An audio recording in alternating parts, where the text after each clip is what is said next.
The challenge is in front of us. And then the good news is then the Brookings Institution came our way and said, well, that's pretty interesting. What we'll try to do is put together an integrated, collaborative approach to tackling these questions of economic growth. And they put out a competition across the whole country. 3 communities were selected to work on this: Minneapolis, Seattle, and Cleveland. And they said they had not seen the depth of understanding and the depth of collaboration anywhere else. And so we're going to be featured now over the course of the next year in Washington because of the fact that we were able to work together. So we're looking ahead. Okay, well, that's good. And Tom, you had been talking about some of the area's strengths. You mentioned, biotechnology and medical imaging, alternative energy. What are some of the things that you think are our biggest hurdles and challenges? And when you're selling this area to outsiders, what do they perceive as our problems, both now and going forward? I think relative to the Southwest, one of the things that we hear from companies is while they recognize that we have a sizable population here, 4 million people in Northeast Ohio, some businesses are paying attention to where is population growing, because they look down the road to available workforce and they want to see a place where the population is growing. But we know we're going through a transformation here economically, but we have a lot of businesses that are growing. I do believe this region will be back on a gradual growth track in this next decade. But I think it is one of the perceptions, one of the concerns that people have is, am I going to be able to find? Is the existing business base going to use up all the talent that's there? And if I come there now, am I going to be competing for a talent pool that's not growing? So we do hear that. All right. Go ahead. I want to build on a point that Tom made, because what's going on right now is very much a national recession. And the unemployment numbers came out today, 10% for the second year in a row. In November, national unemployment was about 9.5%. Here in Greater Cleveland, unemployment rate surely must have been 11, 12, 13, 14? No. National unemployment rate 9.4 in November. Unemployment rate here in Cleveland, 9%. We have actually been outperforming the rest of the country since July of 2009. Now, it's horrible what's going on with displaced workers, and 9% isn't acceptable anywhere. But we are gaining ground. And the real testament to what we're doing is when the national economy eventually recovers, will we recover with it? And so that's, to me, the real litmus test here in the coming period is when the economy comes back, will we come back with it this time? Well, Brad, thank you. I wanted to ask you both a little bit about county reform and how that plays into to both of your efforts, both in terms of collaboration and economic development. Either of you want to jump in there? There had been, 5 times citizens had tried for a reform effort in the last 100 years. Finally happened this November. So, now what? I'll start with that. I'm a nearly lifelong resident of Summit County. So I've had the opportunity to see a charter form of government, county executive form in Summit County.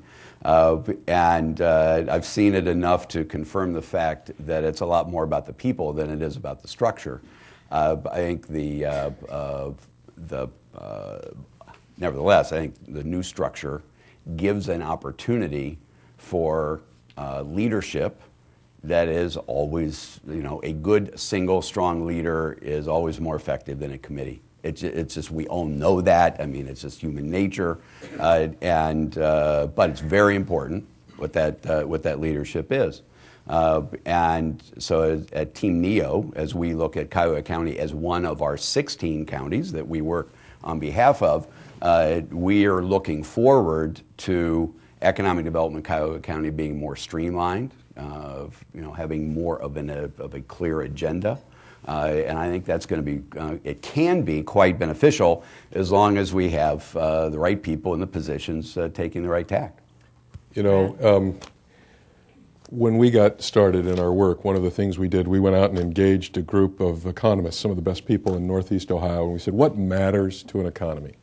And they came back and they said, there's no silver bullet, but there's a bunch of things that matter. But one of the things that came back most compellingly is the legacy costs that we have. And one of the primary legacy issues we have is woefully fragmented governmental systems that served us well when we were a 19th century agrarian economy. We kind of updated it maybe a little bit for the second industrial revolution, but we kind of missed the whole post-industrial piece of things. But the research came back and said the structure of government does matter. It's hugely important to economic competitiveness. So now, thanks to work of the media, thanks to the work of the FBI and others, we've got an opening that we haven't had. We got our foot to the gas, we got the gas pedal to the floor. We need to keep it jammed right against the floorboards and drive this really, really, really hard over the next 3, 5, 10 years. It matters who gets in, but it's more than just about one individual in one place. It's about the whole system here that we have to work on. We have a phenomena here right now, just by the dint of the way the incentives work. Even if an elected official wants to be good and wants to do the right thing, almost every incentive encourages her or him to act in a way that doesn't optimize things for the whole. And so this is going to take a lot of citizen involvement from here on out. It's going to take a lot of leadership. The media has got to stay focused on this. We think philanthropy has a role to play. Business has a role to play.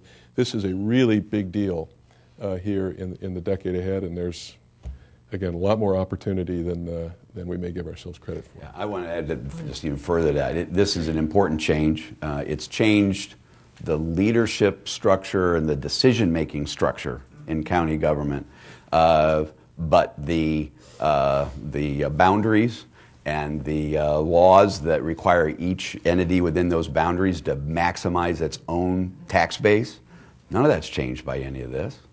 And all these, there's a myriad of other things that are in place that impede us getting the most out of what we do and force us to compete for little things on which side of the street they're going to be on, which truly means nothing, but our laws require it. I mean, people are elected to maximize what's going on within that boundary, and so we're our own worst enemy on that because we've created that structure. So what do you think the role can be for the business community, for example, to try to push this forward, to try to encourage citizen collaboration and governmental collaboration now that we've got this new structure? It's business people sometimes are reluctant to walk into this fray because it gets pretty messy, and they've got a tough enough job running their business. But I think it is, personally, I believe it's vital. Businesses regularly lament all these individual boundaries that they have to deal with. Economies don't recognize those boundaries. People really don't in their daily lives. We know 25% of the people in this region work in one county and live in another. So we're all tied together. But I think it's important for businesses to speak up and say, look, there's got to be a better way here. That we need a new formula for how you blend local delivery of services, which people want. I mean, we all want to share things regionally, but people also want to control their own neighborhood.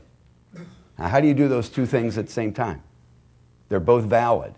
And so we need really a quite different approach for how we meet the natural human need to control your own environment, your own neighborhood, and your own community. At the same time, we share the things that are easily shared. Hopefully in this next, the trend toward collaboration that's already underway will lead to some innovative approaches to doing that. And hopefully the state government will allow innovative counties or regions to experiment with things like that.